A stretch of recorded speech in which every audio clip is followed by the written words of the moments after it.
নমস্কার বন্ধুরা, সবকে রান্নাঘরে আপনাদের স্বাগত। আজকে দুপুরে মেনু নিরামিষ। আজকে জগন্নাথের উল্টো যাত্রা, রথযাত্রা উল্টো। তাই আজকে কী কী করেছি দেখুন।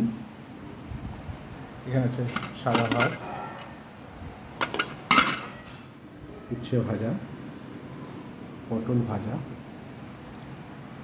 এটা পাঁচমিশালি ঘ্যাট ডাঁটা দিয়ে, কুমড়ো দিয়ে, বড়ি দিয়ে একটা ঘ্যাট। এটা আছে ছোলা নারকেল দিয়ে মোচা, চাল কুমড়ো দিয়ে মুগের ডাল। এটা আছে পালং পকোড়া, পালং শাকের পাতা দিয়ে পকোড়া বানানো হয়েছে কড়কড়ো করে। সয়াবিন আলুর রসা, আমের চাটনি, এই হচ্ছে পাঁপড়। এই হচ্ছে আজকে আমাদের দুপুরের মেনু। বিকেলে বাড়িতে পাঠ হবে, রথ বাড়িতে ঘুরিয়ে নিয়ে এসে মন্দির থেকে পাঠ হবে।